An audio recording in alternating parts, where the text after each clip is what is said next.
Maje, ¿cómo andás? Hola, ¿cómo anda Vicky? Bien, ¿Todo por bien? suerte, Me alegro. todo bien.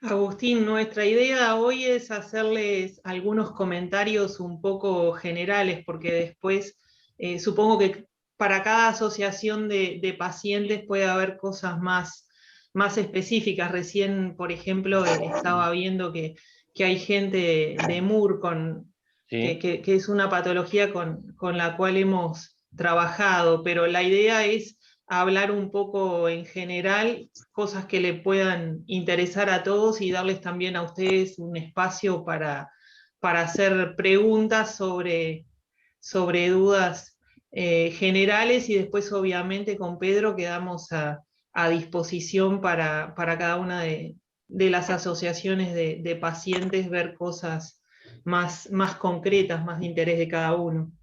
Estupendo, Carmen. Saludamos a Jenny, que se sumó, también a Victoria Izquierdo, a Jason, a Claudia. Buenos días. Buenos días. Buen día. Hola. Buenos días. Buen día, Jason. Podemos ir haciendo una pequeña, me sale feliz domingo, nombre y asociación. Así un paneo rápido de cada uno, ¿les parece bien? ¿Sí? Sí. César, empiezo Hola, por como César. aparecen acá en la pantalla, en la computadora. César Barces, Asociación de Pacientes con Hepatitis. Buenos días para todos. Buenísimo. Florencia. Hola, buen día. Yo soy Florencia Piñeiro de ACU, Asociación de Crónico-Litis Ulcerosa de Uruguay. María José. No estoy silenciada. Bueno, yo soy María José Fraga de la Red de Personas Viviendo con VIH Uruguay. Y bueno, buenos días para todos. Y gracias por esta instancia.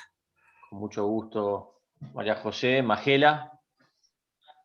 Buenos días, yo soy María de los Ángeles Cabrera, pertenezco a ASI Uruguay, Asociación de Síndromes de Sensibilización Central, y fibromialgia es la más conocida. Buenos días para todos. Gracias, Magela. Jenny, por favor. Hola, buenos días. Mi nombre es Jenny Cabrera y actualmente estoy iniciando lo que diríamos un grupo de apoyo dirigido para pacientes que tienen mieloma múltiple y enfermedades afines. Gracias, Jenny. Mónica. Hola, buenos días. Mónica Basilio, soy de EMUR, Esclerosis Múltiple Uruguay. Gracias por la instancia. Estupendo, gracias, Mónica. Victoria. Hola, mi nombre es Victoria Banchero y como Magela soy de ASI Uruguay, Asociación de Síndrome de Sensibilidad Central. Estupendo. Manchester United versus Villarreal, no sabemos tu nombre. Si lo te pedimos por favor que te renombres para identificar. Sí, después, hacelo. Hola. Eso después, por favor. Buenos días. Fue mi hijo. Yo soy Claudia de ASI Uruguay, filial Rivera. Estupendo, gracias, Claudia. Gracias a ustedes. Carla, por favor. Hola, ¿me escuchan ahí? Un poco bajo, pero te escuchamos. Hola, soy Carla de la Asociación de Enfermedades Raras de Retina, Stargardt Uruguay, que provocan baja visión. Gracias, Carla. Claudia. Buen acá. Día. Buen día. Ahora en 5 prendo la cámara, estaba terminando una clase, mil disculpas. Claudia Souto, de ASI Uruguay, Asociación de Pacientes con Fibromialgia y otras enfermedades de sensibilización central. Veo que somos varias hoy de la organización nuestra. Gracias, Claudia. Victoria Izquierdo. Sí, disculpen que estoy sin cámara. Mi nombre es Victoria Izquierdo y pertenezco a la comunidad de hepatitis C del Uruguay. Gracias, Victoria. Jason.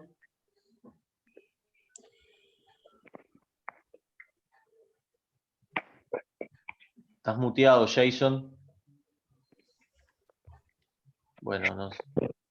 Ahí. Buenos días, Jason Muraña, del Grupo de Apoyo a Pacientes Oncológicos, Colibrí 33. Gracias, Jason. Y Víctor Silva, muteado y sin cámara, Víctor.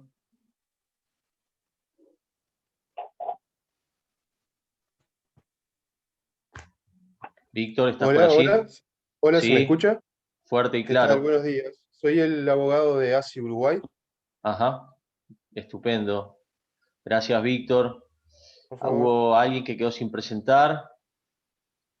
Perdón, Karina Barrera, la palabra es tuya.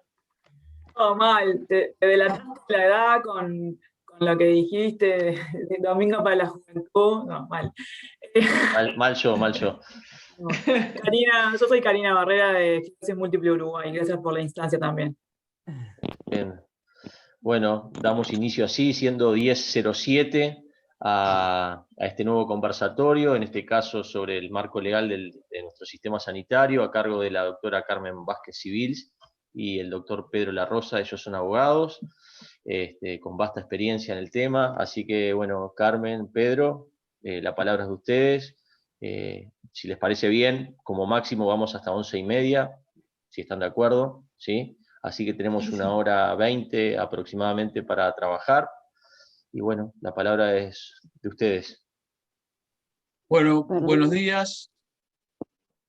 Gracias por el tiempo que vamos a compartir, por haber tenido la gentileza de integrarse a este conversatorio y espero que sea de utilidad para todos.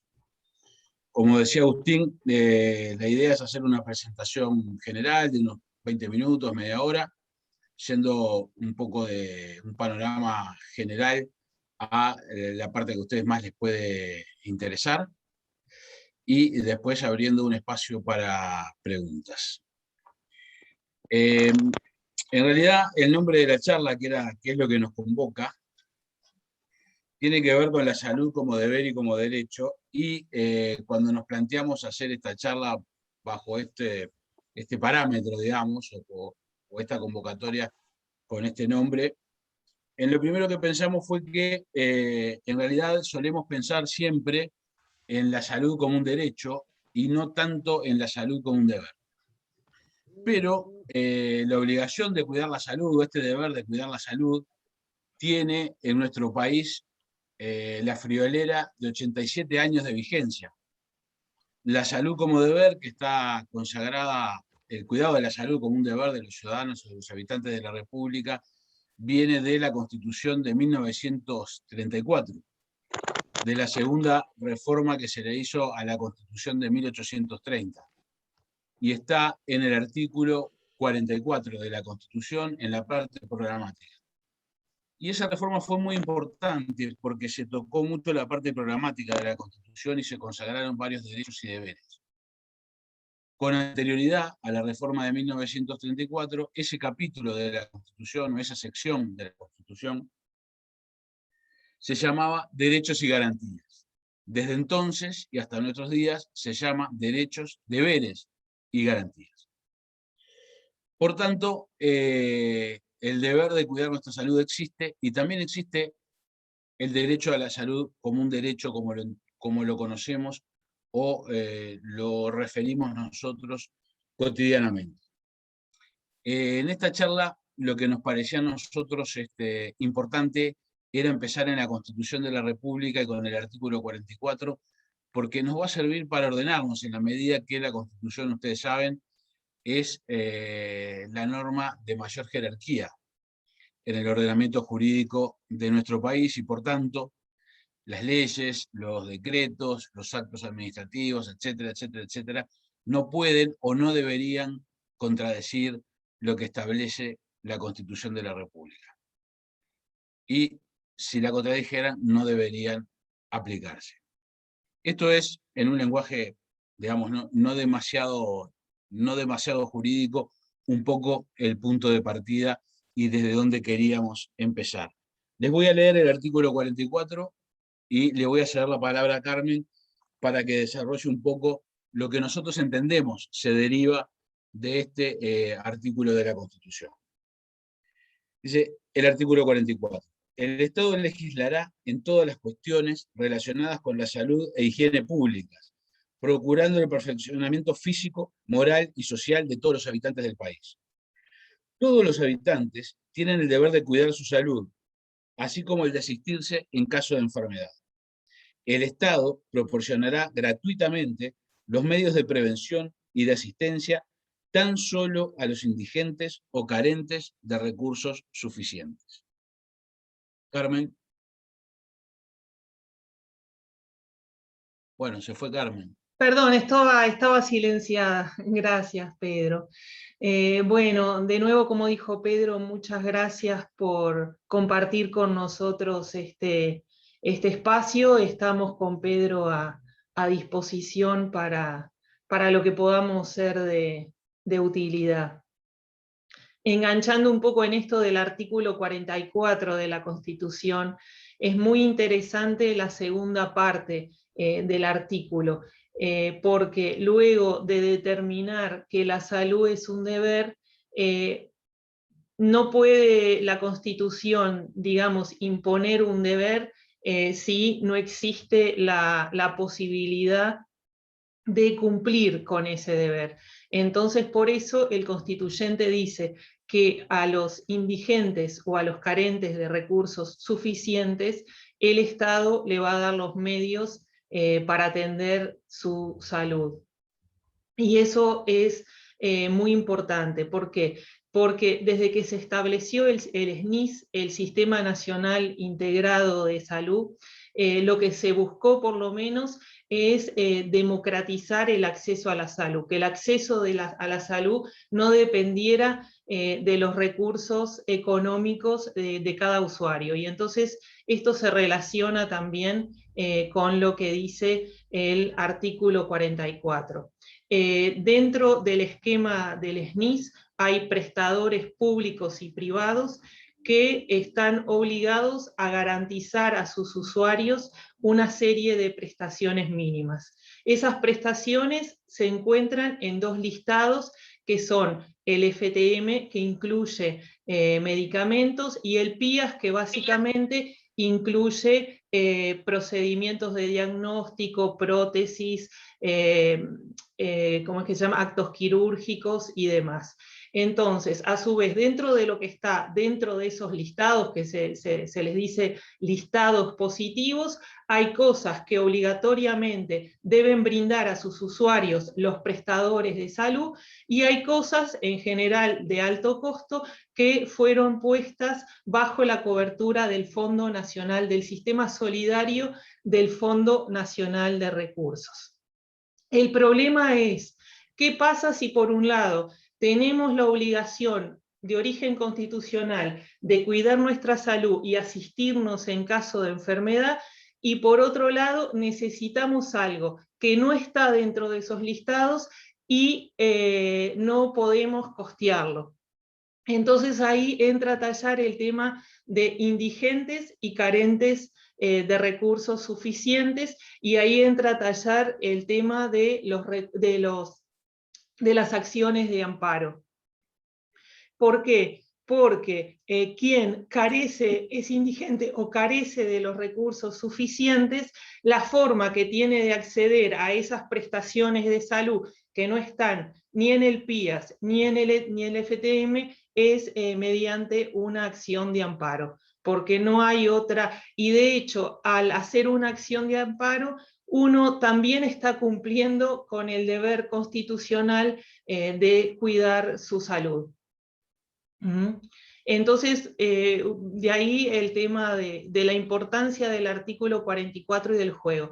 Ahora bien, el eje de un amparo, entonces, está también en demostrar esa carencia de recursos suficientes. Y la carencia de recursos suficientes tiene que ver con la prestación que necesitamos. Entonces, no es lo mismo por ahí necesitar un stent forrado que vale $500 a necesitar una válvula cardíaca TAVI, que entre válvula y operación necesitamos $75.000. Entonces, en todos los casos, lo que hay que hacer es ver la proporción entre el costo de la prestación que necesitamos y que no está en el PIAS y en el FTM, y la carencia y cómo demostrar esa carencia de recursos suficientes. No sé si está más o menos claro hasta acá. Si tienen alguna pregunta, podemos levantar la mano, la clásica de la escuela, o hacerlo virtualmente con la herramienta que ofrece el Zoom. Hacemos interactivo, Pedro y Carmen, si la gente... Sí, yo ¿sí? en realidad quisiera hacer un par de comentarios antes de entrar en la parte interactiva.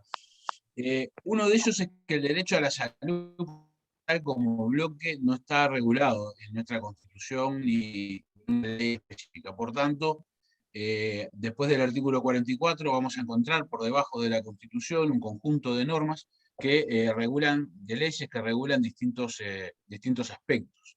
Está claro que el derecho a la salud como un derecho humano fundamental está tutelado por la Constitución de la República, y está claro también que la Constitución de la República nos asegura la posibilidad de recurrir a la vía jurisdiccional, esto es, al Poder Judicial, para poder ejercer nuestros derechos, entre otros el derecho a la salud, a la vida, a la preservación de la vida y a la vida digna. Y a su vez, también está claro, o nos parece que está bueno tener en cuenta que la acción de amparo, perdón, que no es un recurso, me trabuqué, iba a decir que no es un recurso, es una acción el amparo, que la acción de amparo a la que se refería Carmen tiene por objeto garantizarnos el ejercicio del derecho a la salud.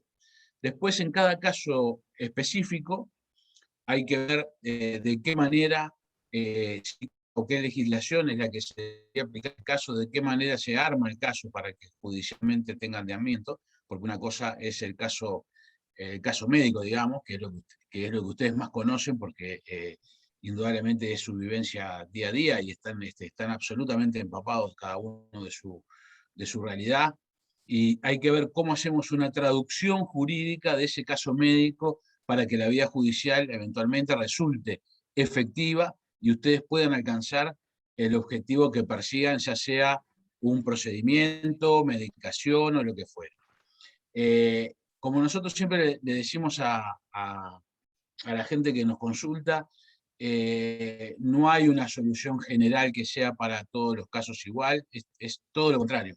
Es como un traje a medida, digamos, de cada circunstancia. No solo porque involucra valoraciones de tipo médico-científico y también para algunas valoraciones jurídicas, sino porque eso que les decía Carmen, que parece una mención inofensiva, el tema de los recursos suficientes y cómo los parámetros económicos que se toman en cuenta, cómo se presenta el caso, cuál es la mejor estrategia procesal, qué se debe hacer en cada instancia del proceso. Bueno, eso es un trabajo bastante delicado y que se ajusta en cada caso a las necesidades de la persona que vaya a reclamar judicialmente o a ejercer judicialmente el derecho a recibir una prestación o un medicamento o el apoyo del Estado para, de alguna manera, proteger su salud. Eso quería planteárselos también como un parámetro general para que contribuir con el intercambio y liberarlos para que hagan las preguntas que entiendan del caso y que sea esto más rico y que al final del día les deje algún aporte. Gracias. Gracias, Pedro. Gracias, Carmen. Claudia, has levantado la mano. La palabra es tuya. ¿Para qué está silenciada, Clau? Exacto. Listo. No, prendí la cámara pero no me desmuteé. Bueno, primero, muchísimas gracias. Por más que fue corto, pero fue muy sustancioso lo que nos dijeron. Y nosotros como asociaciones de pacientes, como organizaciones de pacientes, enfrentamos una cantidad de dificultades, ustedes lo tendrán claro por su trabajo, pero de acuerdo a la patología, ¿no? O de acuerdo a la situación o a la afectación que tenga cada persona, cada paciente, las dificultades o las barreras que se encuentran dentro del sistema son diferentes, ¿no? Entonces, por ejemplo, en muchísimos casos de los compañeros y compañeras que están dentro de la alianza, se habla así de tratamientos, o se habla de cirugías, o se habla de implantes, o bueno, de implementos, digamos. Pero en otros casos, como por ejemplo en fibromialgia, que es la que nos compete, o en otras patologías que están dentro de la alianza, estamos hablando de atención en salud, estamos hablando de tratamientos, estamos hablando de falta de formación de los equipos médicos. Entonces yo pregunto, porque justo es el mes de la fibromialgia y estamos trabajando mucho en el tema del diagnóstico, el diagnóstico temprano, y bueno, cuestiones, una cantidad de cuestiones. Entonces pregunto, ¿cómo nosotras, como colectivo, podemos hacer un cruzamiento, ¿no? Entre nuestro derecho a la salud y nuestro deber, cuando no tenemos ni siquiera médicos formados en el tema, o médicas, cuando no hay protocolos, cuando no hay policlínicas, cuando no tenemos la atención que se necesita para una patología que es compleja y que afecta a más de 90.000 personas en Uruguay? Eso por un lado. Y por el otro, que es corto y ya no pregunto más nada, desde el punto, ustedes hablaban de que el Estado debe legislar con respecto a las enfermedades, ¿no? En el caso nuestro, nosotros tenemos una ley, 19.728, que se aprobó en diciembre del 2018.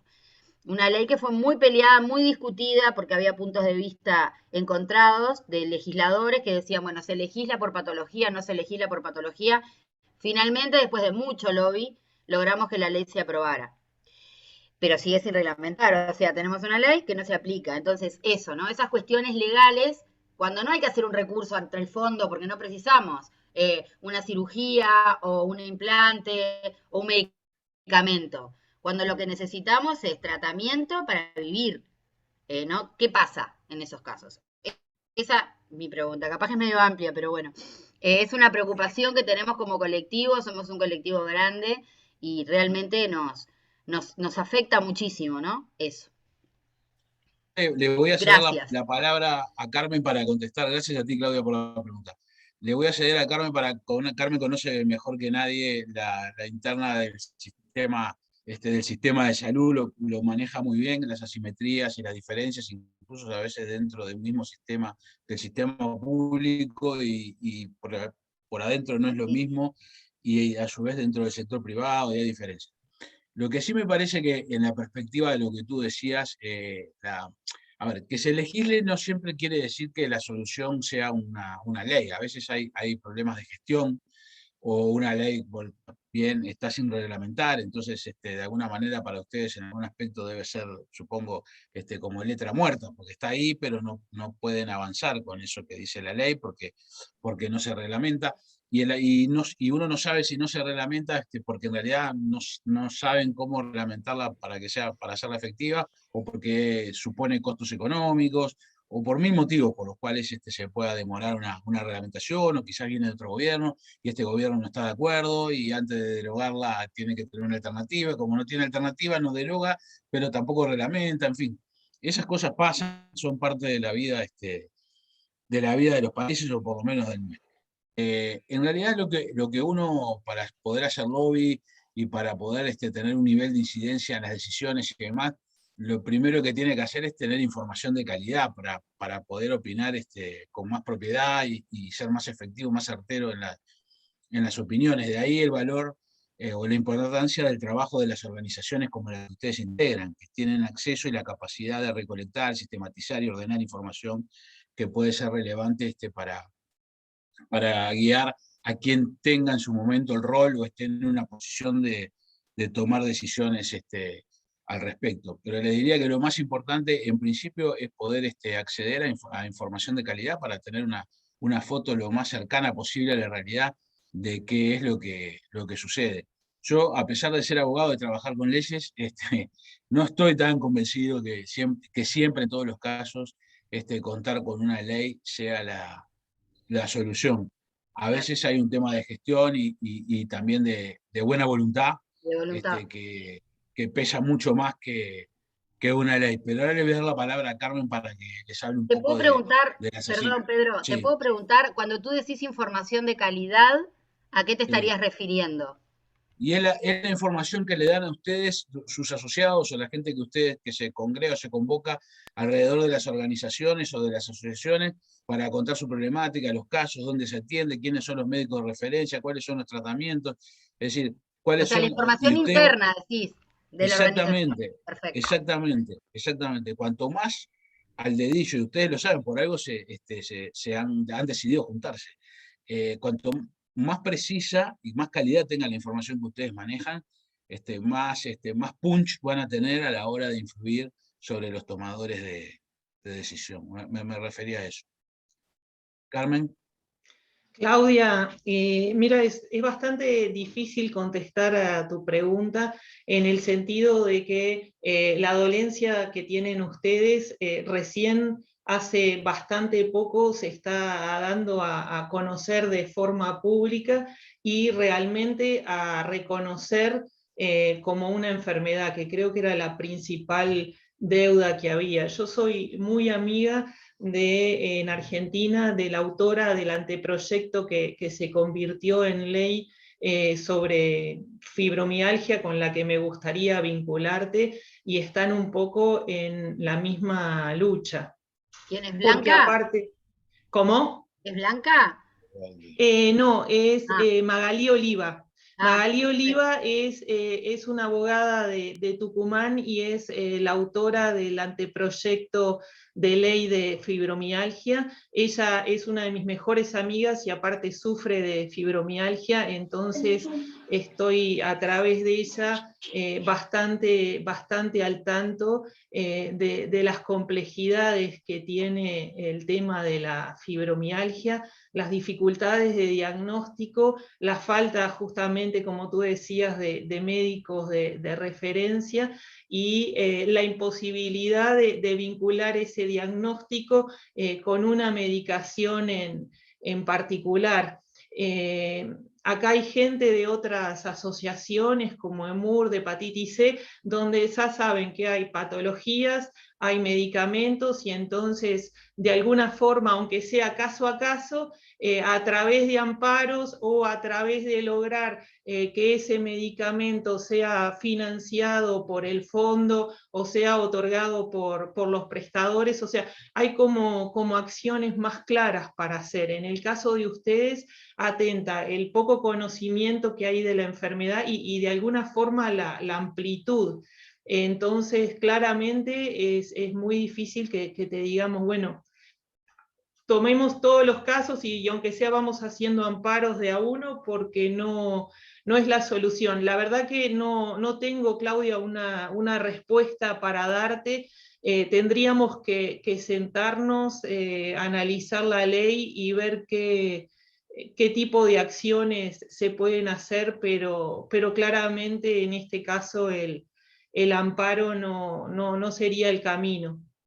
Pero bueno, si querés, nos reunimos y nos ponemos a estudiar tu caso y te vinculamos también con la gente de Argentina, que capaz que de ese intercambio pueden surgir algunas Algo muy ideas rico, o algunos seguramente. proyectos en común.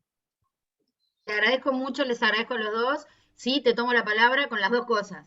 Con el contacto con Magalí y con la posibilidad de tener un encuentro de la asociación nuestra con ustedes y con nuestro Claro, y abogado estudiar también un que está poco ahí, más pobre, el tema, que porque los la pelos. verdad hoy no te puedo decir que se me ocurra una solución. Es un tema muy complejo y aparte la falta de médicos de referencia, de medicamentos claros, hace como más difícil. Habría que armar como una estrategia muy específica para el caso.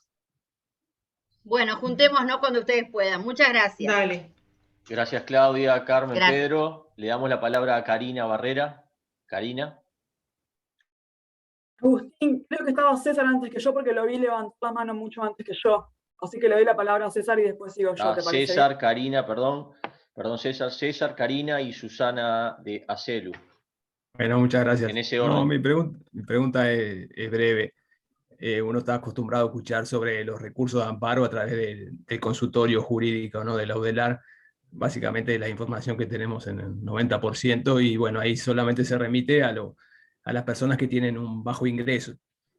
Pero tengo entendido que no, el recurso de amparo no implica tener bajos ingresos. Me parece que por lo que estaba viendo en la Constitución no me quedó muy claro si eso abarca a todo el mundo. No importa el ingreso que tú tengas, puedes recurrir a un ingreso de amparo, y eso no implica que te vayan a negar el tratamiento o la medicación, ¿no? Creo que es así. No sé. Está muy buena la pregunta, César, porque mira, por un lado, sí, se hacen muchos amparos en los consultorios jurídicos. Yo estuve en el de la UDELAR Central y ahora estoy en el consultorio jurídico del Cerro, donde justamente hay 45 estudiantes avanzados de Derecho y varios profesores, y en este momento estamos abocados a enseñarles a hacer amparo, tanto en el consultorio del Cerro como en el consultorio central de la UDELAR. Se reciben a personas que demuestran ingresos mensuales hasta 37, 38 mil pesos. En algún caso puede ser un poquito más si los docentes definimos que tiene especial interés docente. Pero después hay otro grupo de personas que a través de abogados privados como nosotros pueden acceder a prestaciones médicas por amparo. El límite siempre es el tema de demostrar que la persona encuadra en el artículo 44 de la Constitución, que carece de los recursos suficientes en función de la prestación que necesita. O sea, lo que está dentro de esos listados positivos, PIAS y FTM, es para todos, ricos y pobres. Lo da la mutualista o lo da el Fondo Nacional de Recursos, según quien esté a cargo de la prestación, lo cual define el propio listado. Lo que no esté ahí, bueno, va a depender de justamente demostrar la carencia de recursos suficientes. Hay un amparo que hemos hecho muchas veces por un medicamento oncológico, por una combinación de medicamentos oncológicos que se llaman pembrolizumab y axitinib. Esos dos medicamentos en muchos casos son curativos o logran cronificar algunos tipos de cánceres. O sea, son medicamentos muy importantes, pero cuestan 400.000 pesos mensuales. Y el tratamiento puede llevar 2 años o capaz que más. Entonces, claramente, la mayoría de los uruguayos carecemos de los recursos suficientes para acceder a la combinación de pembrolizumab y axitinib. O sea, tenés que ser muy rico para poder financiar a lo largo de 2, 3 años un medicamento de ese porte. Entonces, bueno, eso es un caso claro. Por ejemplo, el que necesita una válvula cardíaca, un TAVI, que es un reemplazo de válvula cardíaca que se hace por cateterismo en el caso de personas que no sean capaces de soportar una cirugía a cielo abierto. Entre la válvula y la operación estamos hablando de $75.000. Es probable que la mayoría de nosotros, por más que ganemos más del límite que marca el consultorio jurídico, nos veamos imposibilitados de financiarnos un TAVI si lo necesitamos. Sin embargo, hay otras prestaciones. Por ejemplo, hacemos muchos amparos por implantes osteointegrados, que es el primo hermano del implante coclear. Eso vale $15.000. Bueno, ahí ya capaz que son menos los que no pueden acceder a un implante de $15.000. O sea, a la hora de evaluar los recursos de una persona frente a un amparo, o sea, no se pretende que si una persona tiene una casa y un auto normal, venda su casa, el lugar donde vive, para acceder a la prestación. Pero si vos tenés tu casa, tu auto y tenés otra segunda casa de la cual recibís una renta, y bueno, es poco probable que puedas demostrar que careces de los recursos suficientes para acceder a un implante osteointegrado. Pero por ahí esa misma persona sí tiene que hacer un amparo para conseguir la combinación de pembrolizumab y axitinib, por decir algo. Entonces todo es una cuestión de ir viendo caso a caso si la persona encuadra dentro del artículo 44 de la Constitución. Por eso un poco también arrancamos la charla con eso, y que por un lado uno tiene el deber de cuidar su salud, pero bueno, también tiene que ver el tema de los recursos. Muchas veces se habla de algunas enfermedades como enfermedades catastróficas. Y el término catastrófico tiene que ver no solo con el efecto de esa enfermedad en la salud, sino la aptitud de esa enfermedad para transformar personas que por ahí no son pobres en base a los recursos de los que tienen que disponer para acceder a las prestaciones de salud que requieren. Entonces se dice en esos casos, que en los casos de las enfermedades catastróficas, ahí tendría que este sistema solidario, esa especie de seguro social que tiene implementado nuestro país a través del SNIS, debería activarse.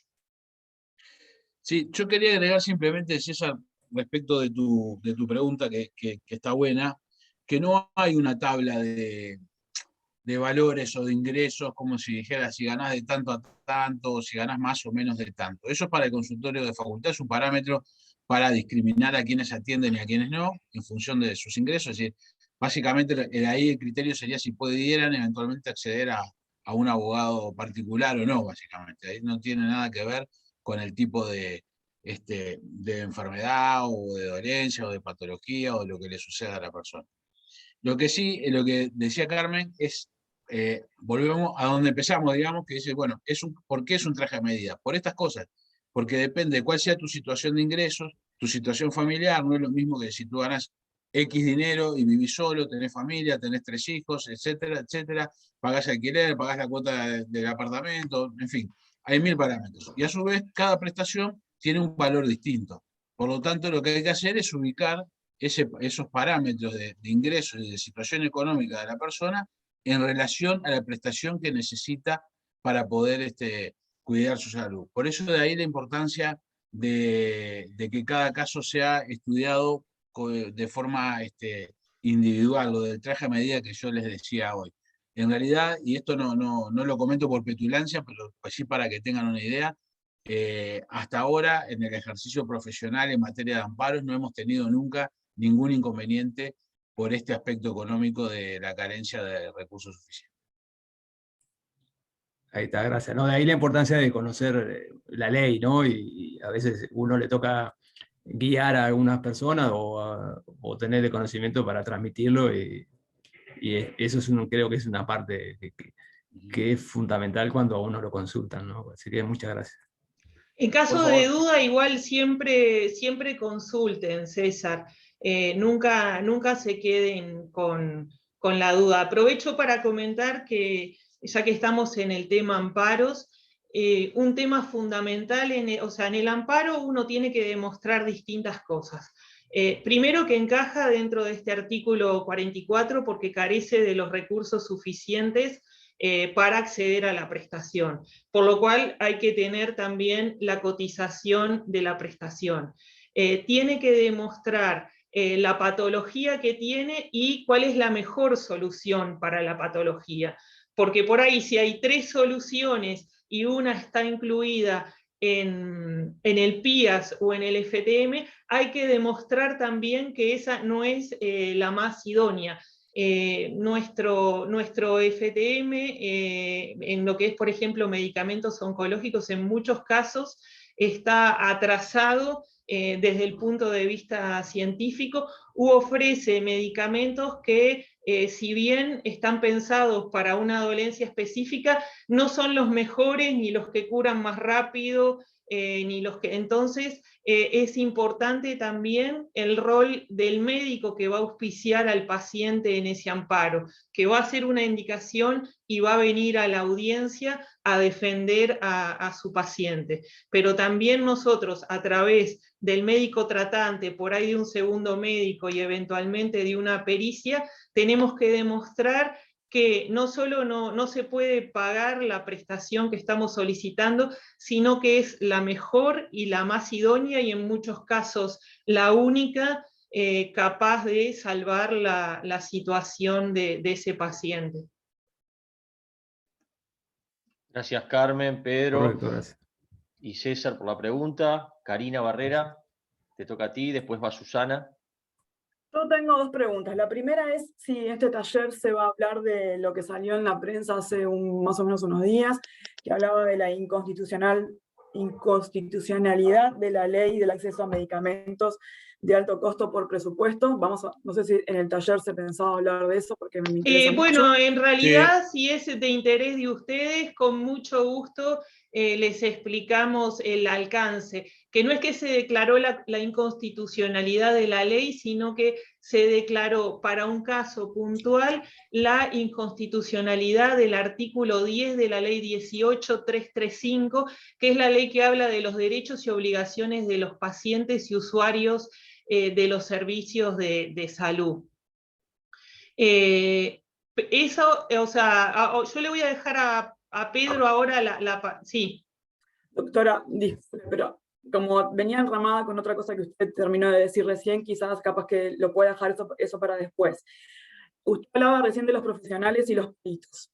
Cuando hablo de primera persona, porque lamentablemente pasé por una acción de amparo y estoy tratando con algunos neurólogos que me competen en la que es mi patología, pero también es general porque es para todos los profesionales de la salud.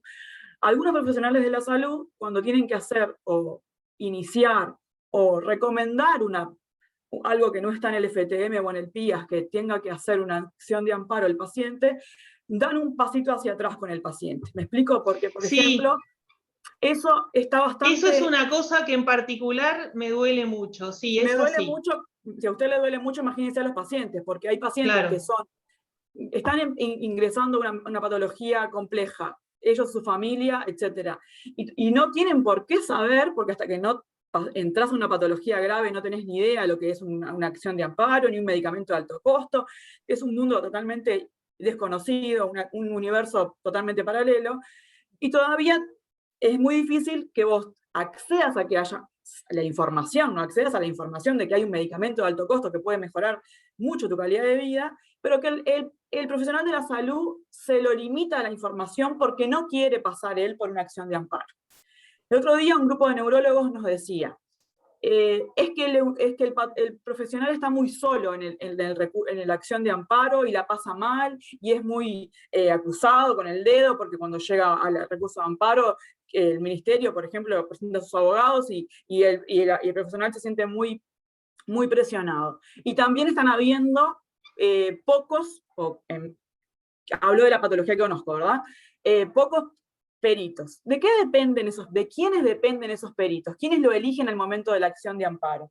Y después, si pueden hablar de la inconstitucionalidad, me interesa mucho. Gracias por el tiempo. Bueno, son varias preguntas juntas, Karina. Yo creo que más o menos me acuerdo de todos y después me falta algo, me decís. Una cosa, Karina, recordame a qué asociación representás o cuál es la patología. Yo represento a Esclerosis Múltiple Uruguay, AMUR, pero creo que la perfecto, sí. es bastante amplia para todos. Nos ha tocado hacer, en este momento, en el consultorio jurídico del Cerro, la doctora Cecilia Orellana, tal vez la conocés del Maciel, nos dio para hacer, vamos a empezar a hacer 2 amparos, uno por ocrelizumab y otro por fingolimod. El fingo lo está dando el fondo. Sí, pero... Mira, hay una cosa que rescato de un amparo que hice antes con Cecilia. Cecilia dice, tiempo es cerebro. Entonces, si para llegar al fingolimod tenés que pasar por 2 primeras líneas, que en realidad le hacen perder tiempo. Cecilia es un excelente ejemplo de una médica que defiende al paciente y que va a los recursos de amparo a batallar por su indicación. Porque es lo que te decía recién, tenés que tener siempre, no es que vos viste en internet que el mejor medicamento para vos es el ocrelizumab y entonces conseguís un abogado y vas a un amparo. No, en realidad necesitas un médico que te auspicie, un médico que diga, miren, esta persona necesita el ocrelizumab o necesita el fingolimod y no quiero hacerlo perder tiempo. Perdón, pero te piden que sea el médico tratante, no cualquier médico, que tu médico sepa de tu historia clínica, etcétera, porque le hacen millones de preguntas al médico. Sí, en realidad, digamos, eso se puede pilotear. En 100 y pico de amparos, hasta ahora en general, pocas veces me ha pasado, pero ha pasado que el médico tratante diga, bueno, yo le hago la indicación, anda con mi cartita, pero yo no voy a declarar. A veces pasa y a veces hay que buscar otro médico que auspicie y por ahí reforzar con un segundo médico. Pero es cierto, o sea, uno para empezar se encuentra con dos tipos de médicos. El médico que te dice, mira, la mejor opción en el mundo para vos es esta. Cuesta un fangote de guita, trata de conseguir un abogado que te auspicie, yo te puedo dar algunos nombres, y en determinadas circunstancias podés encajar dentro de los parámetros de un consultorio jurídico de la facultad, pero pelea por este medicamento porque este es el que necesitas, yo voy, te defiendo, te ayudo y me peleo con todo el mundo para que tengas este medicamento. A veces, en realidad, lo que pasa es que también hay indicaciones que se llaman fuera de prospecto. Por ejemplo, hay un medicamento que algunos de ustedes conocerán, que es el rituximab. El 70% de las veces que el rituximab se receta fuera de prospecto. O sea, a veces se usa para indicaciones que ni siquiera están, no digo ya registradas en el país, que ni siquiera están en el prospecto original del medicamento y ni siquiera están registradas por la EMA y por la FDA, pero que de todas formas se usan. Por ejemplo, es un tema el de las enfermedades autoinmunes, porque para que una indicación se incluya en el prospecto de un medicamento, es necesario que eso esté respaldado por estudios clínicos randomizados, fase 3, que se llama, que son estudios clínicos que se hacen a nivel internacional con una serie importante de pacientes que demuestran los beneficios y la eficacia del medicamento. Pero en las enfermedades autoinmunes, como tienen la característica de que se da en forma especial en cada paciente, es muy difícil para la mayoría de las enfermedades autoinmunes contar con grandes estudios clínicos. Entonces, si bien se sabe a través de estudios clínicos pequeños que la medicación es efectiva, eso no está respaldado en el prospecto del medicamento y puede constituir una dificultad adicional a la hora de explicarle a un juez de qué es la indicación correcta, a pesar de que ni el propio prospecto del medicamento lo dice. Pero bueno, hay un montón de médicos que sí están dispuestos a indicar medicamentos que no están, o tratamientos que no están en el PIAS y no están en el FTM, y a pelear por sus pacientes en juicios de amparo, y hay médicos que tienen la idea de, se creen que son los dueños de la plata del Estado, que en realidad no es plata del Estado, porque el fondo se financia con aportes de todos los trabajadores activos, y en realidad es como cuando uno paga el seguro del auto, o sea, uno paga todos los meses una cuota con la esperanza de no chocar y de que nunca le pase nada, pero sabe que ante esa circunstancia está cubierta. Y lo mismo pasa con los fondos que se destinan a salud. De alguna forma o sea, todo el mundo aporta, y eso es para que en algún momento lo utilice alguien que tiene una enfermedad que necesita un tratamiento de alto costo. Pero sin embargo, bueno, hay médicos que se creen que preservan el sistema si solo recetan lo que está en el PIAS o en el FTM. pero en nuestra experiencia, por lo menos lo que hemos visto con Pedro, es que por suerte la mayoría de los médicos tienen, o por lo menos tienden cada vez más a basarse en el criterio de lo mejor para el paciente y no lo mejor para el paciente dentro de lo que está incluido. Hay cosas que son súper obsoletas. Por ejemplo, un juicio recurrente es por cardiodesfibriladores. Y uno mira la normativa del fondo en cardiodesfibriladores, o sea, no hay que ser médico. La normativa tiene fuentes bibliográficas. Uno mira esas fuentes bibliográficas, les puedo asegurar que el 90% tienen un atraso de 20 años. Es una vergüenza. Una vez casi me echan por desacato de una audiencia porque la abogada del fondo se quejó de que yo había dicho que era vergonzoso. Pero ¿de qué otra forma se le puede decir a una normativa médica con 20 años de atraso? O sea, no existe. Clarito, no sé si me olvidé Carmen. de contestarte algo, Karina. La parte de la inconstitucionalidad, pero la tomo yo. No, yo pregunté cómo se eligían. Ah, la parte de la peritos. inconstitucionalidad, sí. No, nos ¿y queda cómo eso. se ¿Cómo se eligen los peritos para cada caso? Ah, ¿cómo se eligen los peritos? Bueno, por lo pronto, o sea, uno cuando va a un juicio de amparo, dentro ofrece diferentes pruebas. Ofrece el testimonio de un médico o de 2 médicos, puede pedirle, por ejemplo, al grado 5 de la especialidad, si aunque no conoce el paciente, quiere ir a dar como una especie de... quiere ir como testigo experto a opinar sobre el tema, que a veces pasa. A veces es una enfermedad que tiene que ver con más de una especialidad. Por ejemplo, a mí me pasó con un medicamento que era un autoinmune, pero que tenía un efecto en la vista, entonces fue tanto el médico inmunólogo como el oculista tratante, y dentro de las pruebas que uno presenta, que también puede ser información científica, la guía de práctica clínica más usual de la especialidad, uno puede ofrecer una pericia. O a veces uno va al amparo sin ofrecer pericia y el ministerio y el fondo piden la pericia. Si el juicio es promovido por alguno de los consultorios jurídicos de la Facultad de Derecho, los peritos en general se eligen de las cátedras de UDELAR y se les exige que hagan la pericia sin costo por tratarse de un asunto de la Facultad de Derecho. Si no, si el juicio es privado, va a haber que pagar esa pericia, y si están todas las partes de acuerdo, normalmente se comparte el costo de la pericia. Lo que se está pagando un perito más o menos son entre... Hay casos, los casos de mala praxis, que nosotros no trabajamos con mala praxis, pueden ser pericias muy caras, pero en los casos de los juicios de amparo, las pericias están entre los 40 y los 50.000 pesos, la mitad lo paga el actor y la mitad se divide en la plata entre el ministerio y fondo, si son ellos los demandados, o a veces es el fondo solo o el ministerio solo, según el caso. A veces también las pericias se les piden a ITF, un médico legista.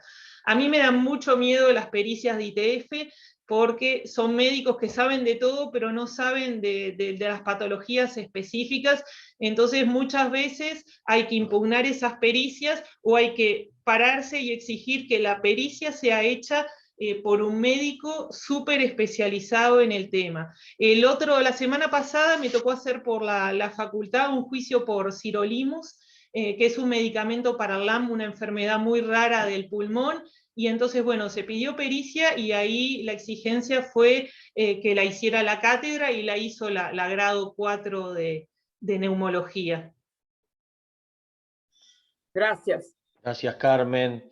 Y Pedro, Nos Susana, queda lo de la inconstitucionalidad, que que Pedro iba a contestar, pero le hice antes la Bueno. aclaración a Karina. No se declaró la inconstitucionalidad de una ley, sino específicamente del artículo 10 de la ley 18.335, que es la que habla de derechos y obligaciones de los pacientes y usuarios de los servicios de salud.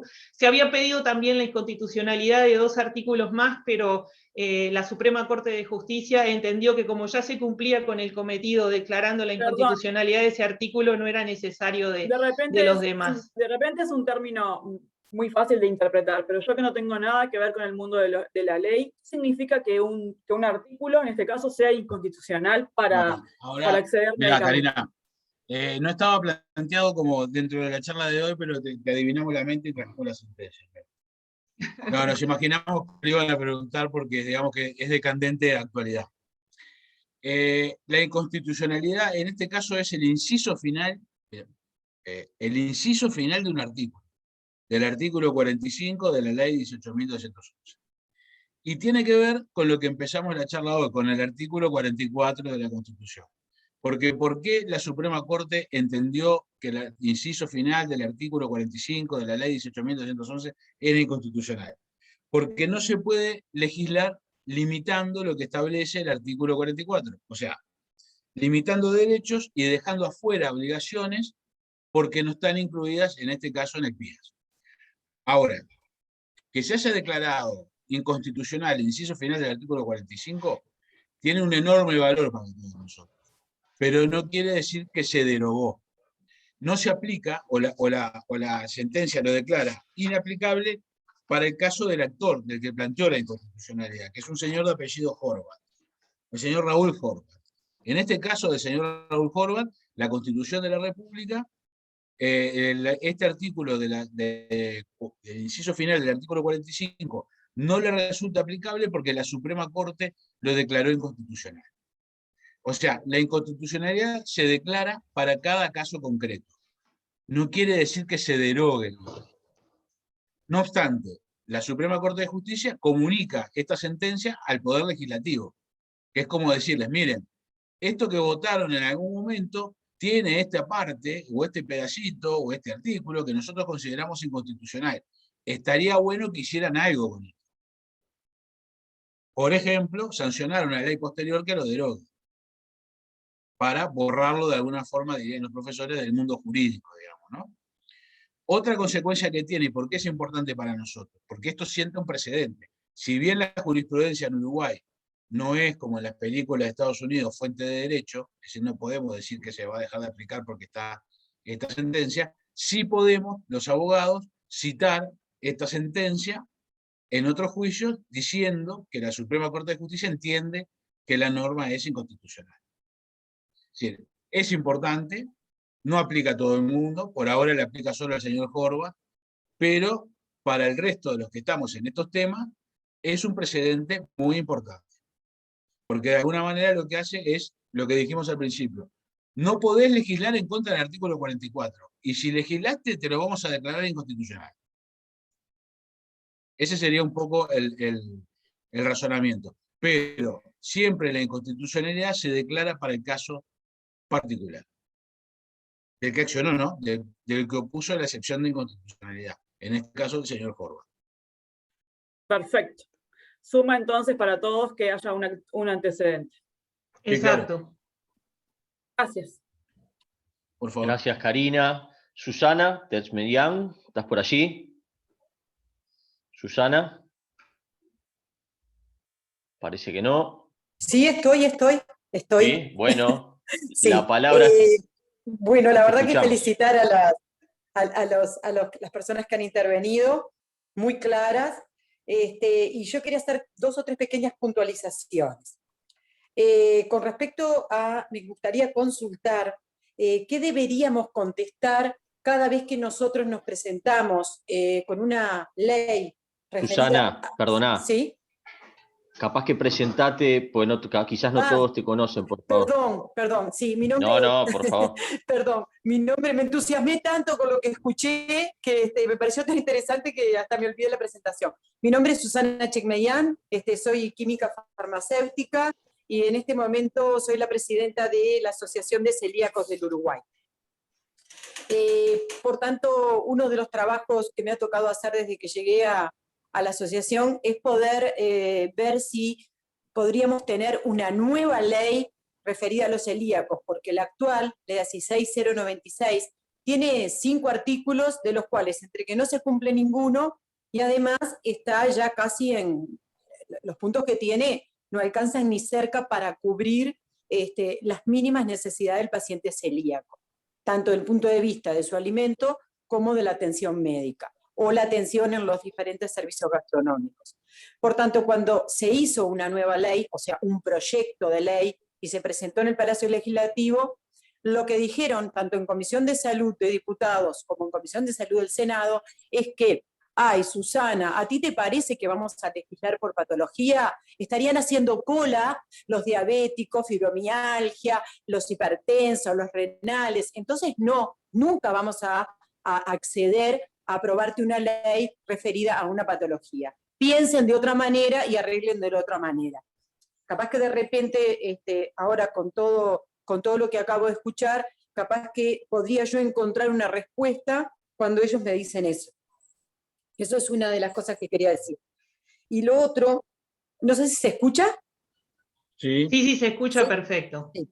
Lo otro que quería decir es que a mí, con respecto a la patología, a la fibromialgia, porque yo tengo algunos grupos en Canelones que están relacionados con el tema de salud, hay muchas personas que toman productos derivados de cannabis.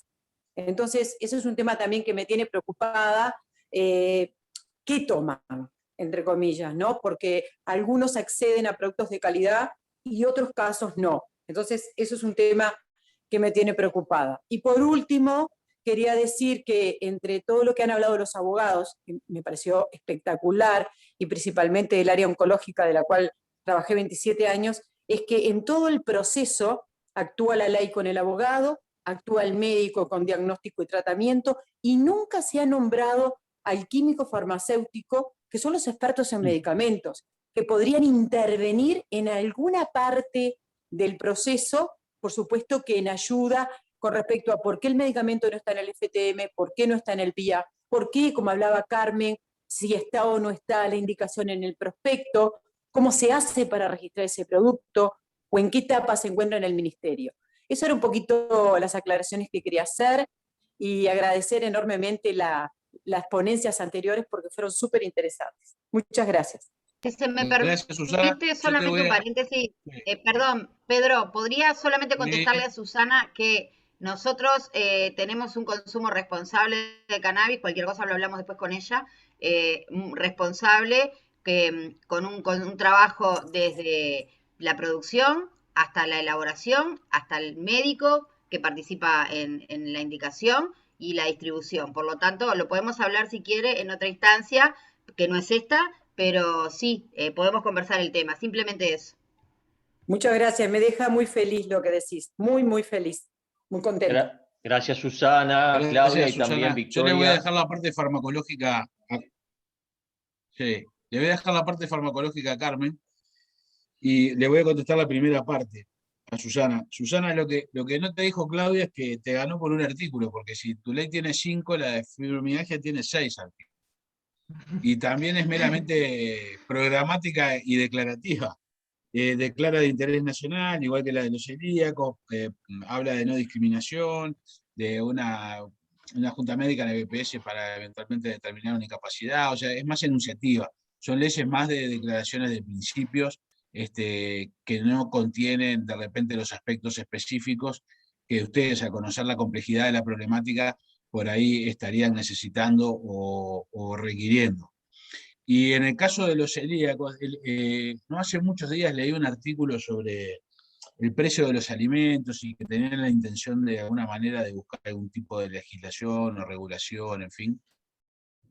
A veces, como tú decís, hay un médico o médicos que participan, nosotros interactuamos todo el tiempo con médicos, y la verdad que si bien algunas cosas como la que decía Karina son ciertas, y debe haber médicos como en los abogados, debe haber buenos, malos, irregulares, o más o menos involucrados o comprometidos.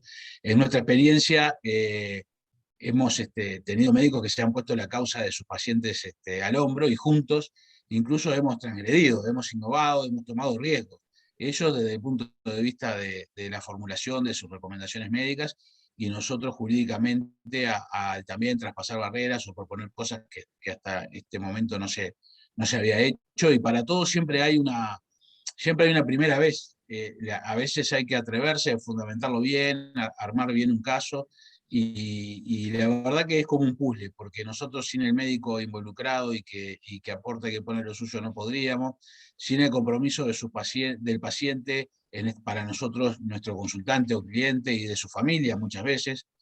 Nosotros hemos hecho muchos casos de chicos, y ahí el puntal es la familia. Entonces es como un puzzle que necesita de todas las piezas, y necesita que la orquesta, por lo menos en un momento, esa noche, suene afinada para que todo salga, en orden. Entonces, en cuanto a lo que plantea Susana de los celíacos, supongo que tendrá que ver también con el relacionamiento de ustedes, no solo a nivel del gobierno y demás, sino con otros actores. Por lo que leí el otro día, te digo, no estoy totalmente al tanto, pero también tiene que ver con el involucramiento de otros sectores del sector privado, ¿no? Comerciantes, importadores, productores, en fin, hay un montón de cosas a veces que tienen que ver con una problemática que no pasan necesariamente por lo judicial, aunque después se vaya a expresar en regulaciones, ¿no? O en un decreto, o en un decreto de salud pública, como puede haber pasado con el etiquetado de alimentos, o con tantas otras cosas que suceden, o con el hecho de que de repente en Uruguay haya, para algunas cosas sanitarias, seamos como 19 repúblicas, porque cada intendencia tiene su propia reglamentación, por ejemplo, en materia bromatológica, pero ese ya es un tema de otra conversación. Carmen, te dejo la parte farmacológica a ti. No, más que la parte farmacológica estaba pensando, ¿no? Que si en Uruguay no existe la voluntad política de legislar por patologías, y esto aplica tanto a los celíacos como a la fibromialgia, capaz que el camino no está por ahí, sino por buscar de qué leyes y de qué tratados internacionales, que en realidad, si bien desde el punto de vista formal los tratados internacionales que hemos hecho en materia de derechos humanos tienen el valor de una ley, desde el punto de vista de su contenido, entran dentro de lo que se llama el bloque de constitucionalidad y se equiparan al valor jurídico que tienen las normas de la Constitución. Entonces, capaz que en vez de buscar presionar o hacer lobby para conseguir leyes específicas, la cuestión puede estar en juntarse y estudiar estos casos y ver de la normativa ya existente, internacional, constitucional y legal, qué es lo que se puede armar para tutelar a esas patologías. Pero bueno, como dije en el caso de la fibromialgia, capaz que nos tenemos que juntar aparte y analizar un poco el caso para ver por dónde podemos ir o en qué nos podemos apoyar para visibilizar esa postura. Y me pareció muy interesante eso de incorporar a los químicos farmacéuticos en el tema de los amparos. La verdad que no se me había ocurrido, pero es claro que son los expertos en medicamento. Los mejores amparos, siempre, como decía Pedro, son un trabajo de equipo. Cuando más seamos interactuando para probar lo que necesitamos mejor, y está muy buena esa idea de incorporar a los químicos farmacéuticos a los amparos. Gracias, Carmen. Pedro, nos quedan 20 minutos, tenemos 2 preguntas, María José y después Carla. María José, te escuchamos. Bueno, bien, gracias por todos los aportes que nos vienen dando. Con esto último de los farmacólogos en los juicios, en VIH hay un antecedente que es un juicio de amparo que se hizo por la medicación en presentación pediátrica, donde tuvieron que participar farmacólogos por el tema de que se le daba medicación de adultos fraccionada para niños, y ya nadie de ACEPO, que fue quien llevó adelante este recurso de amparo, pero que el resto de organizaciones acompañamos, creo que también quedó como precedente que por primera vez una organización hizo un recurso de amparo en nombre de los niños. O sea, no fue algo puntual, sino que la sentencia fue la cobertura para todos los niños. Capaz que ese antecedente es bueno para de repente frente a otro recurso de amparo, no presentar como casos individuales, sino como organización. Y después, yo quería hacer una pregunta básicamente sobre el Sistema Nacional Integrado de Salud. Nosotros en VIH el tema de lo que es la adherencia al tratamiento, ¿no? O sea, para los que no saben, o sea, el tratamiento básicamente es 2 o 3 fármacos. Ahora, esos 2 o 3 fármacos que se toman se pueden tomar en una dosis única o por separado. Esas drogas están incluidas en el FTM. Ahora con lo que nos encontramos es que, por ejemplo, ACE da los coformulados, que eso mejora la adherencia, y muchos mutualistas lo dan por separado, y si lo querés en una dosis única, tenés que pagar como 3 tickets. Entonces mi pregunta es, ¿esto no viola el principio de equidad del Sistema Nacional Integrado de Salud? Sí, de alguna forma sí, y muchas veces, sabés que justamente ACE, junto con el Hospital Militar y el Hospital Policial, se caracterizan felizmente por dar cosas por encima de ese mínimo que marca el SNIS. Y entonces eso termina produciendo inequidades en el sistema entre los pacientes, y al probar esa inequidad en los juicios muchas veces eso nos sirve para ganarlo, sobre todo cuando el juicio llega a una segunda instancia. Es perfecto lo que decís, y sí, es cierto. Por ejemplo, un ejemplo que te doy, los tratamientos endovasculares o las ablaciones cardíacas son cosas, las ablaciones cardíacas es una cosa tremenda. Desde el principio del PIAS, las ablaciones cardíacas están incluidas, pero no están normatizadas. Quiere decir que se pusieron, pero en ningún momento el Ministerio de Salud Pública dijo si estaban a cargo de los prestadores o a cargo del fondo. Entonces, todo el mundo se lava las manos. ¿Quién no se lava las manos? ACE, el Hospital Militar y el Hospital Policial, que ellos igual le dan esa prestación a sus usuarios. Pero eso claramente produce inequidades. Porque claro, yo el día de mañana necesito una ablación, estoy en ACE, bárbaro. No estoy en ACE, si necesito una ablación simple, tengo que pagar 90.000 pesos. Y si tengo la mala suerte de necesitar una ablación compleja, necesito 300.000 pesos. Y entonces, bueno, mucha gente necesita hacer amparos para conseguir ablaciones, que aparte son procedimientos curativos. Y solucionan un problema de salud bastante grande. O sea que, digo, por más que, se puede llegar a hacer algo, porque incluso hay un decreto presidencial de la gestión anterior, donde dice, inclúyase los coformulados, y ahí no habla de patologías, habla, o sea, de la patología del VIH, habla en general, en las monodosis, en el FTM y en los vademecum institucionales. Porque claro, acá lo que estamos viendo es que o va a haber una migración hacia ACE, pero tal cual, mira, una vez me pasó que fui a CASMU porque había un señor que no podía, hemofílico, que no podía pagar, un caso que había caído en el consultorio de la Facultad de Derecho. Yo no llevé adelante ese caso, pero bueno, estaba en CASMU por otra cosa y veo en el grupo de WhatsApp que, no sé, comentan eso, y yo estoy en CASMU, puedo preguntar. Entonces fui a hablar por ese señor hemofílico, que en realidad cobraba la jubilación mínima, que en ese momento eran 12.000 pesos, y el medicamento para la hemofilia en CASMU, como en otras mutualistas, requiere de un copago. Y si o sea, lo que costaba ese copago en función de lo que el señor tenía que consumir, ponele que le consumía 10.000 pesos de la jubilación de 12.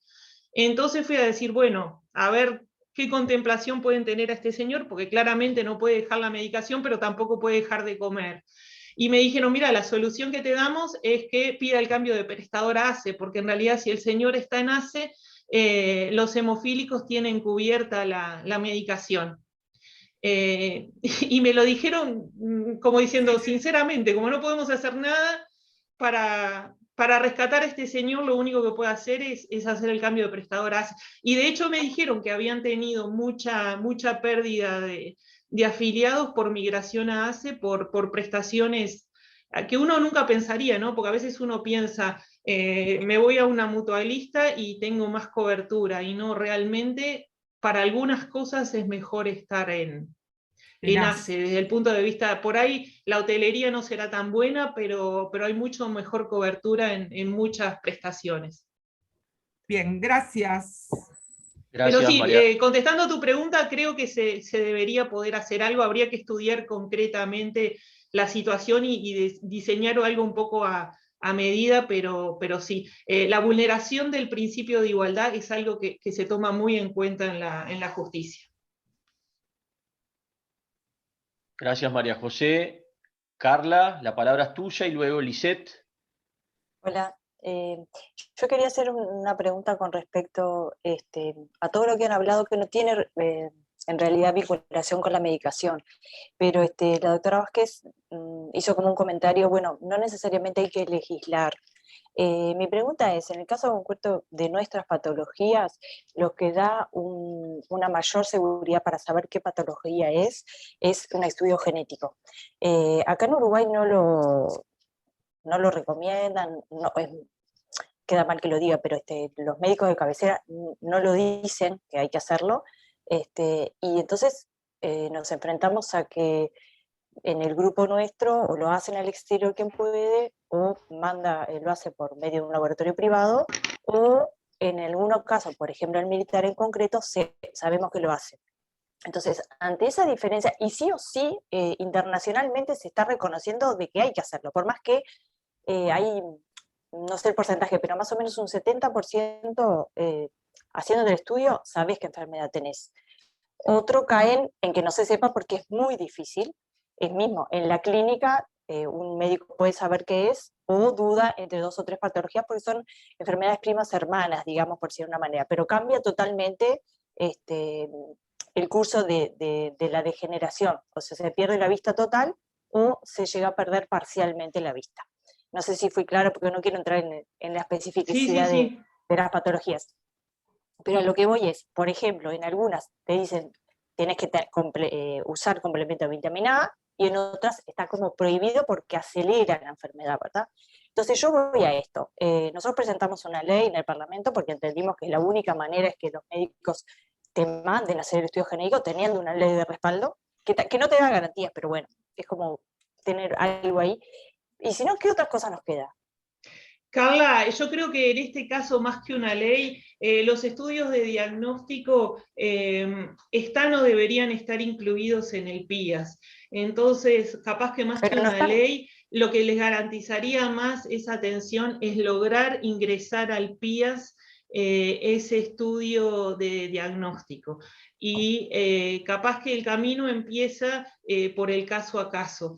Muchas veces pasa que se ganan muchos amparos en una materia, y entonces eso lleva a que el Ministerio de Salud Pública le caiga la ficha de que lobby mediante también eso se tiene que incluir en el PIAS, porque aparte la medicina es muy dinámica y las leyes son muy estáticas.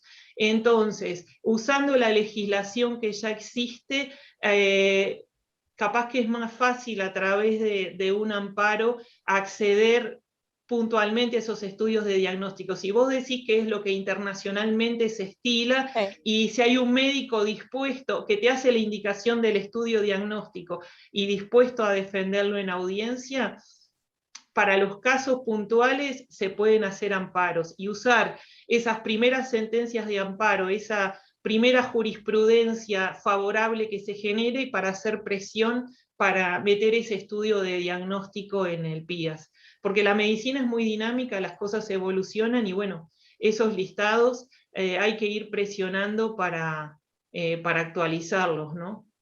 Pero una ley me parece que primero que por ahí es más laburo lograr que te salga una ley que se incluya algo en el PIAS, porque necesitas consensos y una movilización mucho mayor. Y segundo, que con una ley como que capaz que quedás trabado en una cuestión y el día de mañana aparece un estudio de diagnóstico mejor y como que queda fuera de esa ley. Entonces, me parece que si es una enfermedad que aparte es poco común y capaz que no son tantas... El otro día, por ejemplo, me tocó hacer un amparo por una enfermedad que hay solo 5 personas en el país diagnosticadas. Entonces, en ese caso, es mucho más fácil hacerle el amparo a las 5, porque hay enfermedades que son muy, muy raras. No sé qué tan rara es la patología de la cual vos estás hablando, Carla. No, en realidad yo nucleo gente de muchas patologías, pero no están diagnosticadas acá en el país. Yo encontré 20 personas con la misma patología, en realidad es de mi hijo, pero, o sea, tendría que haber 300, 400. Por el porcentaje que se da a nivel mundial. Claro. ¿Verdad? Entonces, eso es lo que nosotros decimos, que no están diagnosticadas porque no pero lo incluso indican, a veces, porque dicen... Claro, lo que pasa es que incluso a veces, aunque hubiera una ley, también el que hace la indicación es el médico, entonces tiene que haber médicos preparados para hacer esa indicación. Pero creo que de todas formas el camino es ir logrando meter esos estudios de diagnósticos en el PIAS, que es un proceso lento, que algunas asociaciones han logrado para distintas cosas, algunos de forma parcial. Hace poco nos tocó hacer el primer amparo para bombas de insulina para un paciente con... ¿cómo es que se llama? Con diabetes grado 1, justamente fue la Asociación de Pacientes Portadores de Bombas de Insulina, con ADU y con otras organizaciones, quienes después de una larga lucha lograron meter las bombas de insulina en el PIAS, no con la amplitud que querían, solo para niños hasta 15 años, o sea que si uno tiene 16 años queda fuera y hay que hacerle un amparo.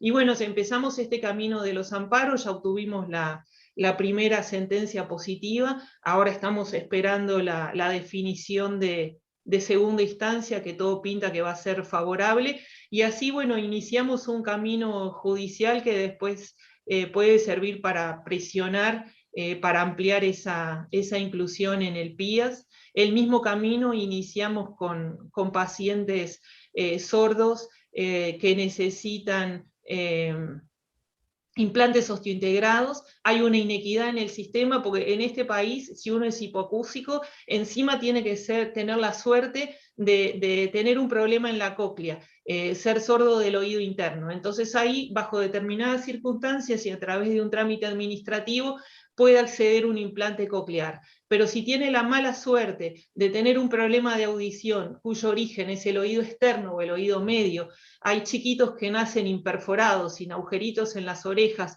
sin el pabellón completo, esos mismos niños que tienen un grado de hipoacusia severo, igual que a un niño, por ejemplo, digo niños, pero también adultos, ¿no? Que tienen un problema de hipoacusia que se asienta en la cóclea o en el oído interno, hay una inequidad, porque uno accede a un implante coclear que cuesta $1000 más, pero es la misma tecnología, los mismos proveedores, los mismos fabricantes, los mismos importadores, y el que tiene la mala suerte de nacer o devenir sordo por el oído externo o el oído medio, tiene que hacer un amparo. Pero bueno, ya hemos ganado como 7 u 8 y vamos a seguir ese camino hasta que finalmente se entienda que también los implantes osteointegrados tienen que estar contemplados en el PIAS.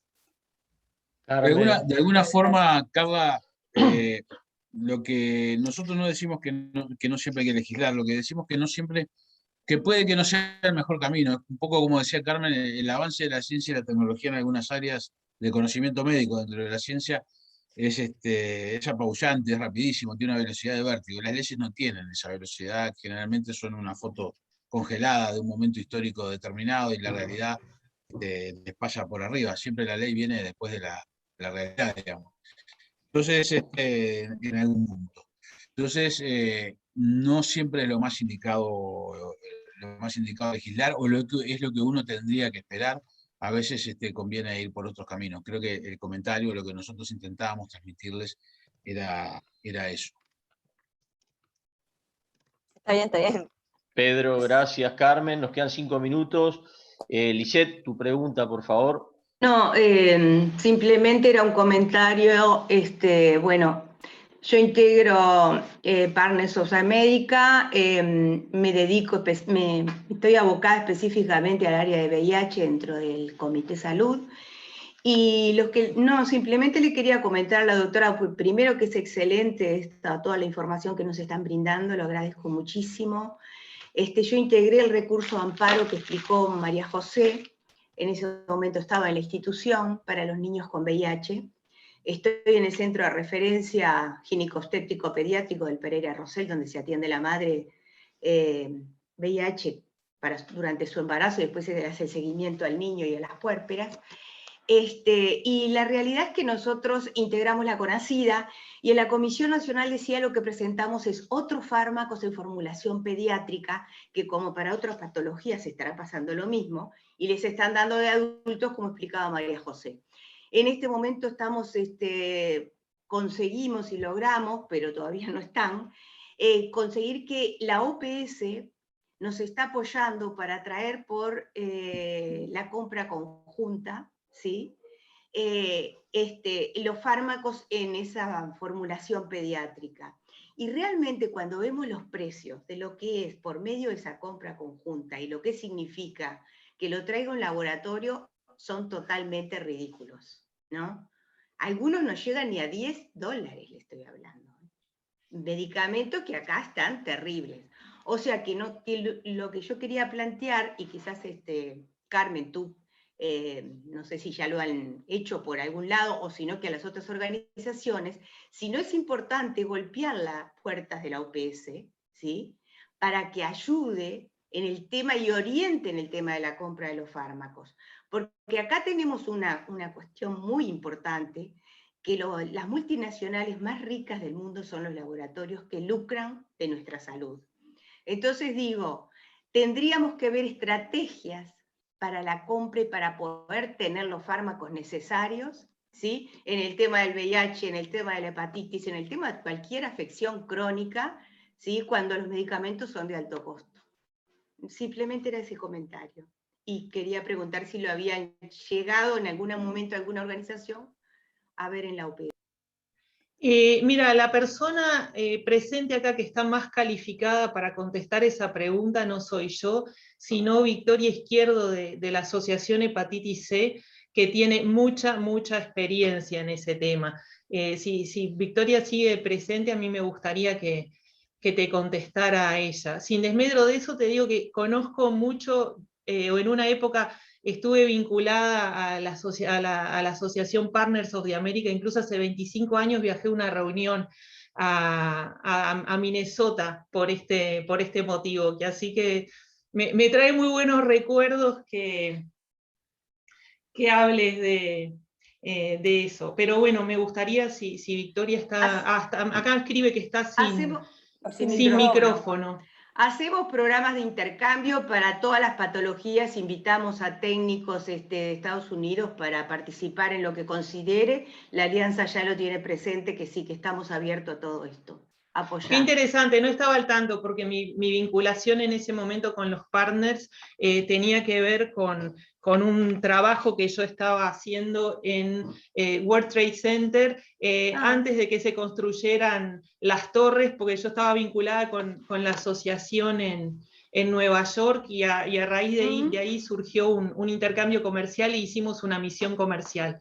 O sea, no sabía que también estaban involucrados en este tema, pero tengo muy buenos recuerdos de ese viaje y de esa el Comité de Salud nuclea muchas patologías, pero me interesaba eso, ¿no? Comentar que la CONACIDA, que es un ámbito multisectorial, que están todos los ministerios presentes, todos los representantes de los ministros, está la OPP, está el Parlamento, está la OPS, está el PIT-CNT, bueno, la Organización de Personas con VIH y la nuestra que es de trabajo con VIH, y de ahí es que vamos logrando cosas. Nuestro objetivo dentro de la alianza que me invitaron a participar y me encantaría poder lograrlo, y es un objetivo que tengo para este año, y que realmente lo he planteado muchas veces, es tener un ámbito dentro del Ministerio de Salud Pública,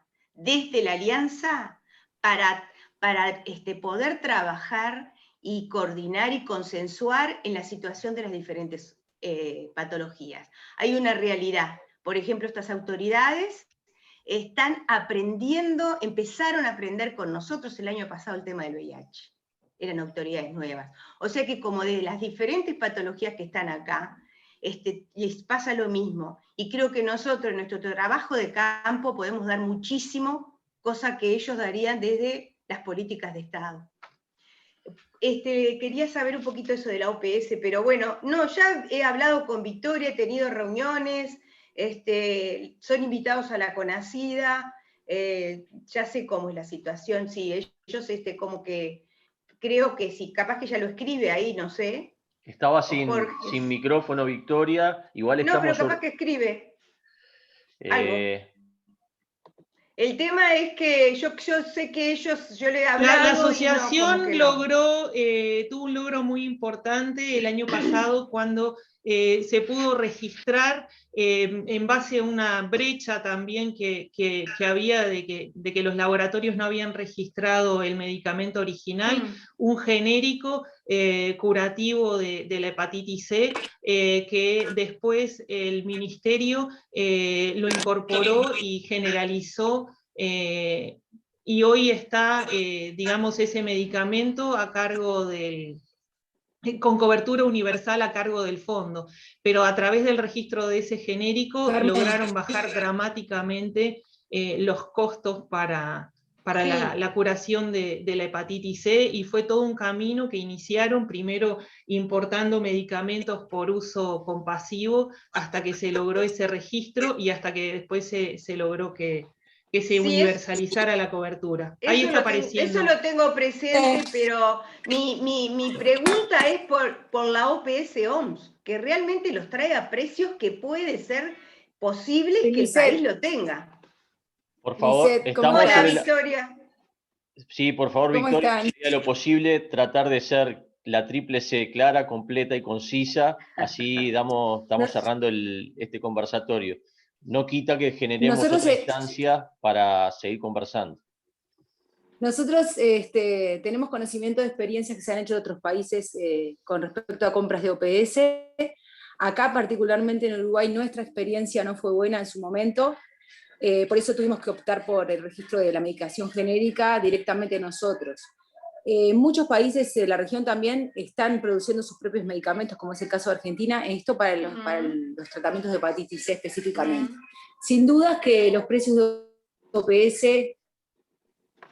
se han modificado y son muy tentadores, incluso para hepatitis C, ellos ahora se manejan con los laboratorios productores a nivel de India, o sea, todos esos países donde realmente los precios eran muy económicos, pero también tiene un costo luego traerlos al país, que tiene que ver con que esos medicamentos tienen que estar a resguardo, tienen que tener un depósito, hay una serie de cuestiones que requiere esa medicación estando acá en plaza, que cuando, por ejemplo, los trae el fondo no dispone de todos esos elementos. Me imagino que sí, que incluso para el tema de HIV puede ser algo muy, muy interesante poder lograr las compras por OPS. Nosotros, en nuestro caso en particular, se nos han generado una serie de situaciones, cuando se hicieron compras por OPS de Epclusa, que aparte hoy en día de Epclusa sigue saliendo $4.500, o sea, sigue saliendo igual de caro, o sea que es más económico tener la medicación acá, en este caso. No sé bien, yo no manejo mucho el tema de HIV, pero sin dudas OPS tiene otros precios, pero también tiene ciertas dificultades burocráticas, como se ha visto ahora con el tema de las vacunas. Y lo que a nosotros nos juega en contra y a veces a favor es justamente el tamaño de nuestro país. Y a la hora de esas negociaciones y de la capacidad de negociación del ministerio, ¿no? Así que esa es mi opinión y nuestra experiencia en esa área en los últimos unos cuantos años ya que venimos con esto. Gracias, Victoria. Carmen, Pedro, palabras finales, por favor. Sí, le bueno, cedo a Pedro la palabra Carmen, para el dale, remate. Bueno, no me dejaste ser caballero. Yo les agradezco mucho la atención y el tiempo. Les pido disculpas si en algún caso específico no pudimos ir a fondo como ustedes hubieran deseado. En la casuística, en estos temas, es infinita y a veces uno pecaría de irresponsable si opina de general que compartimos con ustedes les pueda ser de utilidad y sobre todo recomendarles que no dejen de consultar con nosotros o con otros, pero que no dejen de consultar para poder ejercer sus derechos y encontrar el camino para obtener la satisfacción que sin duda se merecen a la problemática que ustedes y quienes ustedes representan están padeciendo. Y estamos a las órdenes, tanto si quieren comunicarse con nosotros o eventualmente, como adelantó Agustín, para algún otro encuentro en otro momento, que si ustedes entienden que les puede ser de utilidad y agregar valor a la tarea que ustedes. Muchas gracias. Gracias, Pedro. Carmen, ¿algo que desees expresar? Solo agradecerles a ti, Agustín, y a Sandra y a todos los presentes. Y como dijo Pedro, estamos a disposición. Ya ahí en el chat están nuestros celulares, pero también estamos a disposición de ustedes y si quieren organizar algún otro encuentro más focalizado en alguna patología específica o lo que sea, estamos a las órdenes. Esto es lo que hacemos y lo que nos gusta hacer y bueno, estamos para ayudar en lo que podamos ser útiles. Bueno, estupendo entonces, Gracias. Carmen, Pedro, muchas gracias. Gracias a todos los presentes. Queda la mesa servida para avanzar en temas más particulares, en hacer foco de repente en la construcción de soluciones a medida de cada una de las problemáticas. Y bueno, nos estamos viendo pronto. Buen resto de jornada para todos. Bueno, gracias a todos. Gracias. Buen día. Gracias. Muy buena Buenos días. decisión, muchas gracias. Que pasen. Gracias. Chao. Chao.